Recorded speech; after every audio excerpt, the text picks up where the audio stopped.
My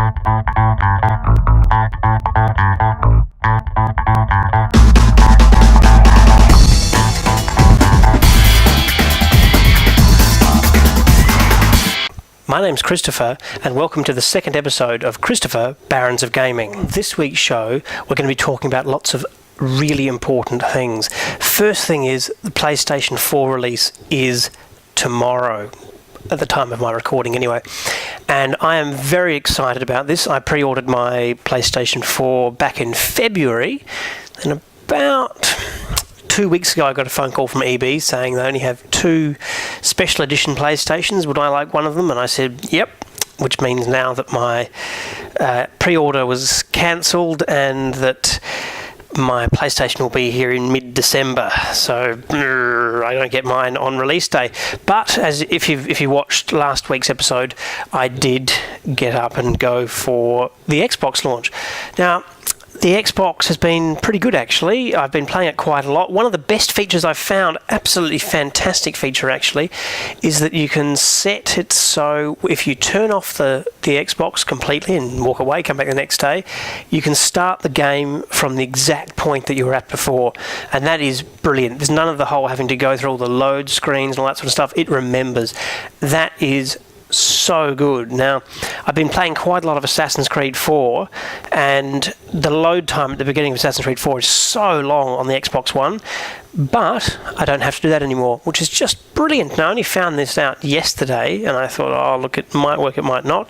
It does say it's a beta piece of software, but no, it's working really, really well. The other game I've been trying out this week is the Stanley Parable. Now, for those who don't know, this game was actually made in 2011, and since then there's been an HD version made, which is a little bit larger, a few extra scenes than the original. Now, I played this game through a total of 3 times. It really is not a long game, but it really makes you think, and it makes you laugh, and it's very interesting in that fashion. So, just a brief rundown. I played it through the first time by doing everything that the narrator said. Now, basically, for those who don't understand, there's a narrator who says, now, Stanley then decided to take the left door, and you have a choice of going left or right. Now, if you don't do what he says, he will try and get you back on track, but you don't have to do what he says. Now, I decided to do what he says, and it took me about 15 minutes to play through the whole game. Really lovely ending. I won't say what it is, but really, really nice. Then I decided to do a mixture of both, and essentially it ended up, after about 5 minutes, getting back to the beginning of the game again. So I thought I'd try it a third time, doing everything opposite to what he says, and the game lasted about 5 minutes, and it was very interesting, but, you know, it was, yeah, look, it's definitely worth a go. It's $15 American on Steam, and I would recommend this game to anyone who likes puzzles and who likes games that they like to think about. This is the story of a man named Stanley.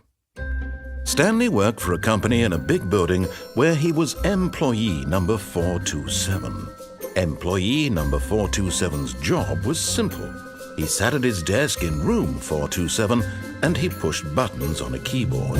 Orders came to him through a monitor on his desk, telling him what buttons to push, how long to push them, and in what order. This is what employee 427 did every day of every month of every year. And although others might have considered it soul-rending, Stanley relished every moment that the orders came in, as though he had been made exactly out. Now, I think this game is more of an experiment on gamers sort of seeing whether they will always do what they're told. And, you know, maybe you're a gamer who does that. Wait, how did you do that?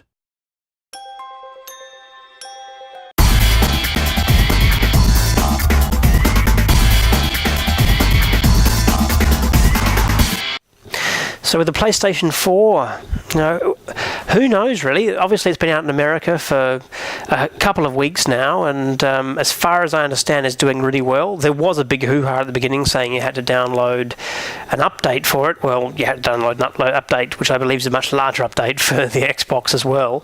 Now, the biggest thing I think is best thing I think about the PlayStation 4 is that you can put a new hard disk in. Now, I've already got my hard disk. I bought a 1.5 terabyte, 2.5 inch hard drive, and essentially you just unscrew it and put it in. Now, I will make sure once I get my PlayStation, I will bring up an episode explaining how to do that. But of course I haven't got it yet, so I can't do that. I really wish I could bring it to you tomorrow, but I can't, unfortunately. I also got a whole lot more of Rise, Son of Rome played as well. Now, in last week's episode, I really didn't talk this up as a very good game, but I believe now it's actually playing it a little bit wrong, maybe. I decided to stop doing the combo kills and just sort of hack and slash, and it's actually a little bit more fun trying to get as many hits as possible. I managed to get 20. I'm sure a lot of people have got a lot more than that, but still, I wish this game had been made a little bit more like a game where you can decide what you want to do, i.e. Grand Theft Auto or Assassin's Creed 4, that sort of thing, rather than being just sort of so linear. And it is extremely linear. You have to go from one point to the next, to the next, to the next, to the next, and that's it. But, you know, it's a launch title with the Xbox One, and, you know, launch titles are often not the best. Well, that looks like all the time we have today, so I have just one last thing to say, which is keep on gaming.